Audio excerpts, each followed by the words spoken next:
Hello gamers far and wise, it's Kill the Wise, your wise gamer. Welcome to the Fortress of Bad Gaming Decisions, where we have another PlayStation Plus Essential Wise review, everyone.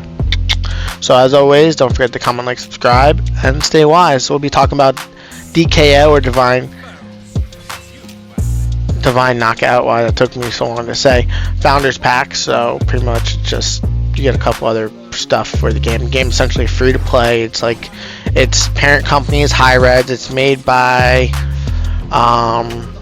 Redbeard Gaming, but the parent company is Hi-Rez, which owns the rights to the game of Smite, which where all these characters come from, are all Smite characters. Based on how Smite releases characters, and there's so many gods, this game has a lot of ability to grow. It's a 3v3 brawler type game. It's also 2v2 or 1v1. It's like open space brawler, kind of like Smash, those kind of games, but able to move around fully and not 2D playing in the 3D world, I guess. There's jumping, there's dashing. Each god has different abilities. It's rather fun. So we're gonna get into some gameplay where I'm gonna talk more about it, and then we'll be right back. So you're probably saying, is this everything like Smite is? Well, fun fact, we'll get into that. But the Founders Pack, which is what the PlayStation Plus Essential gets you, is you get the Hercules currency, get some currency, you get the Soul Skin, you get all these gods unlocked already: Ymir, Susanoo, Athena, and Thor. Automatically right off the bat, don't gotta play with none of this stuff. Then here's all the actual gods. So you have Amma, Athena, Hercules, Izanami, Thanatos, Thor, King Arthur, Susanoo, and Ymir. Those are all the gods you can play. Each god has talent tiers, so this is kind of like Rumbleverse, how when you play a character you level up and you get certain perks for that said character. This is it. And then they have the God Pass, which is essentially like diamonding your character. And then here's the free skin they gave you.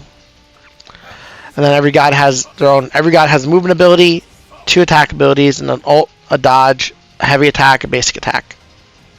Simple enough, right? If you're a gamer, you'll be fine. If you're a gamer, you'll be fine. But I'm excited because there are a lot of abilities for skins. This is obviously if you wanted to upgrade to get the ultimate upgrade. It gives you all these things, but it's $25, so I'm good on that. And then there's the shop, which has some stuff in it, and then that's pretty much it. It's just a basic. They don't have a season pass yet. They don't have any of that out yet. So the game was just an alpha. Just got out of alpha, and now we're able to play it. So it's 3v3, 2v2, and 1v1. But obviously you can't play those until you win a certain number of matches to go.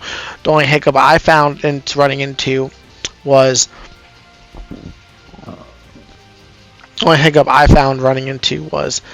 the queue time for the first game was a little obnoxious. I do have crossplay on, and I am in North America East, even though I technically live in the Southwest. So everyone knows Smite servers are on the East Coast anyway. We don't really have many servers out here, so I can assume it goes the same for this game. If you're not a fan of chibi art, this probably isn't for you, but obviously if you've been playing Smite that they've been releasing a lot more chibi god characters, so it is what it is. The only problem is the queues did take a hot minute for me to get into, but I can assume they'll have ranked, which I look forward to actually trying, because it does seem to be rather, like, the characters do seem to be rather balanced in the game itself when you play. You'll see in a second when we get there, so I'm going to cut to footage because it took, perfect. So it blocks out the gods you don't have unlocked. Anyone open you can, and you can pick based off of whatever. And then you can change your loadout, which is if you've played the character before and you have unlocked those little abilities, you can add them in here right now. See how I have empty sources? I don't have anything activated, so I kind of just go in there. So you see you got 12% on ultimate charge and all this other stuff. And then you get thrown into this game. So now you're probably asking, well, what do you mean you get thrown into the game? So it's a knockout game. So you're supposed to get their health up as high as possible, knock them out of the ring. First person to 8 rings and knockout matches wins. And it's the best of 3 matches. After every match, you vote for your next match, whether it's a knockout or King of the Hill or whatever you're going to do. King of the Hill is different. You have to have 2 king territories, which you'll see later because I do King of the Hill one. But pretty much you just fight it out and just duke it out. I could see me having a lot of fun with my daughter Mira. I could see her wanting to play this with me just because it's really kind of child friendly, but also gives you the ability to have there to be depth in the gameplay for someone like me who's like, ooh, I like this combo, like what's the combo there? But my daughter who's 9 is probably like, oh, I just want to run around and try to punch the person and hope for the best, you know? So there's a little bit of strategy. Like Soul's abilities are her R2 sends a giant meteor down, her R1 is like a burst, a load burst, and that's like a flame thing, and when you get a certain upgrade tier for that, you get a certain upgrade tier for that, actually heals you when you go through it. But pretty much you just run around trying to fight. Sometimes I think my first game in these are always bots because of how like crappy the people are. Because I'm pretty sure we just dominated. Like I don't even think they really even knocked me out. Like I had 102 health. No one's even trying to fight me. So I was just like, a little sketched out there, but it is what it is. So then we're gonna cut to the knockout stage. I'm trying to keep this video short, and I also played Athena in the knockout stage. So hold on. Also, we ended up winning. So I'm gonna show you that too. Oh, we won this one. This is easy, but the next one was harder because those people were better talented. Let's stay tuned. We'll check it out. And we're back. So you get to vote on the maps, right? So this one I chose King of the Hill. I'm playing Athena, right? She's a 3-star difficulty champion. Really feel it, but there's a lot of outplay with her. So like her parry does more damage when you time it just right. Her L1, you throw it and you can spring in the air and slam on the ground. She gets blocks just like in her original kit. I didn't actually read any of it. I just went into gaming. So this is King of the Hill game mode, where you essentially have to maintain 2 things. In order to win the whole set, you have to win three games. So you could play as long, however long that takes to get there. So game can average from anywhere from like 10 minutes to 25 minutes, but you're playing multiple series of games. So I would say that's probably the only positive. But this gets intense when you're out here fighting for your life. Like this King of the Hill, you're trying to maintain the point to get parried.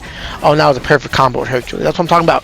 There's outplays, and there's the ability to like make combos if you team up with people and you do the right characters to team up with. You could definitely pull some sick combos off in this game. But if you're going solo dolo, you might be in for a little bit of a rough patch because some of these people aren't good. Now, from what I know from streamers, and I've been playing it that I've watched, seems Susanoo is pretty broke, and Hercules is pretty broke. But I don't play broke people. So, I was playing Athena. That's her movement ability. She slams on the ground. It's pretty cool. Thanatos is super annoying. It's like an immunity ult where he just picks you up and drains his health back. But here's how we win, right? This is the best part of the whole match. Here's how we win, right? I ult. I wait for the right time. See, I have an ult right here. Boom, 1. I get both of them. Dead. Game. We won. We won. Just like that. I have 140 health. Look at me just running around. No. You don't do that. You don't do that. So, we're going to get into our wide review soon. But then after this, it's pretty much... It's fun. Here's the part where you talk about. So after you level up the gods, you get a certain reward. Then you get a certain level up. You get a shield wall. So this is a buff, and it will reduce damage by 1 down to a minimum of 2. So that's the shield that pops around when you use your ability to parry. Then you get a gold. After you level up a god 8 times, you get a green chip, which lets you then buy another god. So now we're gonna do our wise review, everyone. Stay tuned. Well, wise gamers, this is the moment you have all been waiting for, my wise review of DKO, Divine Knockout. I liked the alpha, to be completely honest with you. I liked the alpha, and I was like, yo, it's going to be a fun game, especially since I've liked brawlers like this. I like Brawlhalla, I like Rumbleverse, but I obviously got out of it just because the 2D aspect just threw me off. But this game, with the open brawl ability, and it being one of my favorite parent companies, stuff as in Smite characters, who doesn't want to play as a mythical god? And now in this one, you're not playing a mythical god in the sense of you're just playing as one in this plane. Now you're jumping around, using their abilities to jump and all this other cool stuff. So Redbeard Gaming did a great job, and Smite High Res Studio High-Res parent company did a good job of letting them do this. So I highly recommend grabbing it, and you'll catch me on. As always, everyone, stay wise, and don't forget to comment, like, and subscribe. It really helps me out. Peace.